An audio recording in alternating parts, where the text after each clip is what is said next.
3월 22일 말씀 묵상하겠습니다. 함께 기도하겠습니다. 하나님, 우리의 연약한 죄로 말미암아 하나님과의 관계가 단절된다면 우리가 애통함으로, 우리가 상한 심령으로 주님 앞에 회개하게 하시고, 또한 우리가 다시금 하나님의 거룩함을 회복하는 주님의 백성 될 수 있도록 주여 우리를 붙잡아 주시옵소서. 예수님 이름으로 기도했습니다. 아멘. 오늘의 말씀은 레위기 13장 40절에서 59절의 말씀입니다. 말씀을 함께 살펴보시기 전에 개인적으로 말씀을 읽으시고 묵상하는 시간 가지시기 바랍니다. 오늘 역시 나병, 악성 피부병에 대한 말씀이 계속 이어지고 있습니다. 13장 40절입니다.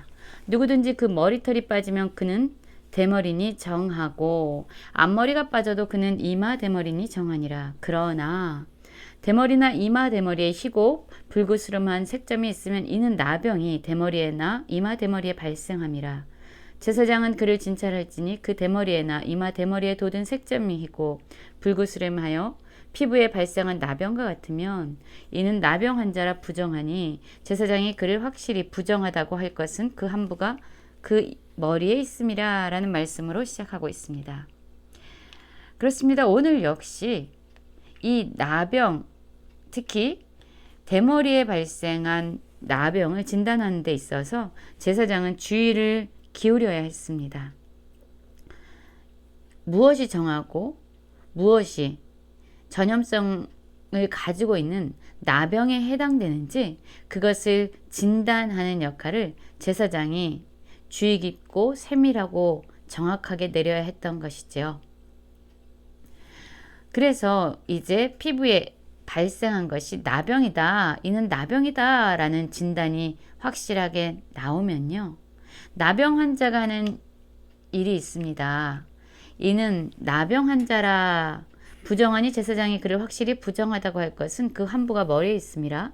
나병 환자는 옷을 찢고 머리를 풀며 윗입술을 가리고 외치기를 부정하다 부정하다 할 것이요 병 있는 날 동안은 늘 부정할 것이라. 그가 부정한즉 혼자 살되 진영 밖에서 살지니라 라는 말씀으로 이어지고 있습니다.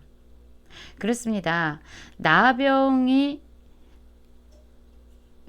대머리에 이제 발생한 것입니다. 그리고 제사장은 그것에 대해서 이제 진단을 한 거예요. 이는 나병이다 라고 말하면 이 나병 환자는요, 옷을 찢고 머리를 풀고 윗입술을 가리고 외칩니다.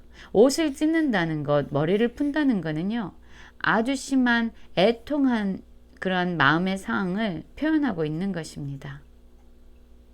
그가 자신이 나병 환자라는 이야기를 듣고 그 진단이 자신에게 내려지는 것을 확인하게 되면은 그는 이렇게 옷을 찢고 머리를 풀므로 말미암아 애통하고 상한 심령의 모습을 표현합니다. 그리고 이 윗입술을 가리고요, 스스로에게 이렇게 얘기하죠. 부정하다 부정하다라고 말합니다. 이 나병 환자가 부정하다 말을 할 때에 그 주변에 있는 사람들은 다 들을 거예요. 그리고 그가 나병 환자라는 것을 확인하게 되죠. 그러면 어떻게 될까요? 그 나병 환자에게 더 이상 가까이 나아가지 않을 것입니다. 왜냐하면 그의 병이 자신에게도 옮을 수 있기 때문에, 전염될 수 있기 때문이죠. 나병 환자가 자신이 스스로 부정하다고 외치는 것은 다른 사람들을 보호하기 위한 방법이기도 했습니다. 나에게 다가오지 마십시오 라는 사람들과 자신의 그 사이를 격리하는 그런 역할을 했지요. 그렇기 때문에 이 공동체에 자신의 병으로 인한 그 영향력, 부정적인 영향력을 미치지 않게 되는 거죠. 그리고 이제 이 사람이 병이 있는 날 동안은요, 부정하기 때문에 그는 이제 혼자 살기 위해서 진영 밖으로 나아가야 됩니다. 이 사람이 가지고 있는 나병으로 말미암아 하나님이 임재하시는 하나님의 그 거룩한 공동체에서 단절되어야만 했고 하나님께 나아갈 수 없는 이런 상황이 온 것입니다. 여러분, 우리 안에 죄가 있거나 허물이 있다면 사실 하나님과의 관계에서 많은 어려움이 있습니다. 하나님과의 관계가 깨어지게 되고 하나님께 나아갈 수 없게 되죠. 그럴 때 정말로 애통하십니까? 우리의 죄로 말미암아 우리의 연약함으로 말미암아 하나님께 나아갈 수 없고 하나님의 그 거룩한 믿음의 공동체 안에 진심으로 그들과 함께 할 수 없는 그런 관계가 단절되는 것으로 말미암아 슬퍼하십니까? 이런 모습이 있어야 된다고 저는 생각합니다.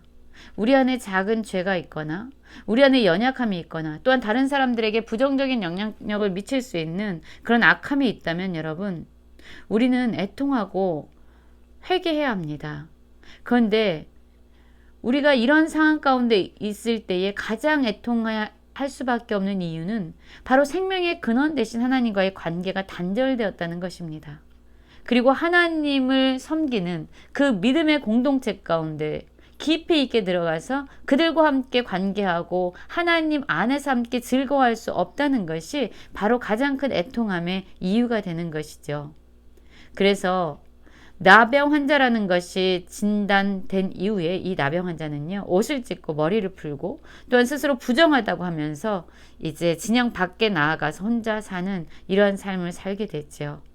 그러나 감사하게도 그가 나음을 얻고 완치가 되면 다시금 하나님께 나아가고 또한 믿음의 공동체, 하나님이 임재하시는 그 하나님의 거룩한 백성의 공동체 가운데로 다시 들어갈 수 있는 것이죠. 하나님은 우리가 언제든지 하나님과의 관계를 회복하는 그런 길을 열어놓으셨습니다.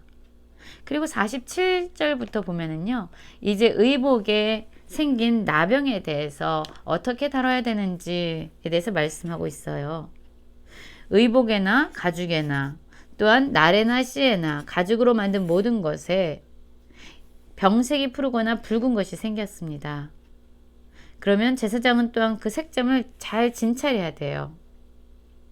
그래서 이것이 정확하지 않으면 또 이래 동안에 간직했다가 이래 만에 또다시 그것을 관찰해야 합니다. 그리고 나서 이것이 이 의복이나 가죽에 생긴 것이 악성 나병인지 아닌지를 또한 판단하게 됩니다. 악성 나병이 의복이나 가죽에 생겼다라는 것을 알게 될 때는 그 완전히 제거하는 그 모든 것을 불에 살라서 없애야 합니다. 더 이상 그 악한 부정적인 영향력에 의해서 전염되지 않도록 그 사람들이 살고 있는 그 상황과 환경을 정결하고 깨끗하게 보존하기 위한 노력이 필요한 것이죠. 그런데 이것이 정확하지 않으면 이제 그것을 빨게 합니다. 그리고 나서 이래 동안에 간직했다가 또다시 보고 이러한 세밀하고 주의 깊은 과정을 계속적으로 거치게 되는 것이죠. 그럼에도 불구하고 그 빵곳을 이렇게 보면은 색이 변하지 않고 여전히 색점이 퍼지지 않았어요. 여전히 색점이 빨았음에도 불구하고 그 색점의 빛이 있다는 것. 그러면 그것은 부정한 것이기 때문에 이제 그것을 악성 나병이라고 진단하고 그것을 불에 살으라고 말합니다. 그런데 빠른 후에 색점이 엷으면 그 색점을 찢어버리겠습니다. 그런데 이 모든 것의 색점이 여전히 보이면 그 나병이 다시 재발하는 것이므로 다시 불살라야 된다라고 이야기하면서 이 사람들이 살고 있는 상황이나 어떤 환경들 또한 그들이 입고 살아가고 있는 의복이나 가죽에 이런 나병이 생길 때에 철저하게 그것을 제거하고 끊임없이 관찰하고 정결케 하는 노력이 필요하다라고 말씀하고 있습니다. 지금 우리의 삶은 어떻습니까? 우리 역시 우리 안에 있는 연약함과 죄로 말미암아 사람들에게 부정적인 영향력을 흘려보내고 있진 않은지 돌아보아야 합니다. 그리고 만약 진정 우리의 연약함과 죄로 말미암아 우리가 누군가에게 또한 우리 자신을 파괴하는 길로 나아가고 있다면 그것을 깨닫게 됐다면 우리는 애통하는 마음으로 하나님께 회개하며 나아가야 될 것이고 그 죄가 하나님과의 관계를 단절시킨다라는 그러한 결과를 마음에 품고 정말로 그것으로 말미암아 애통하면서 진심 어린 회개를 해야 할 것입니다. 우리의 자신의 삶을 잘 돌아보고 하나님 앞에 정결한 자로 살아갈 수 있는 우리 모두가 되기를 간절히 기도합니다.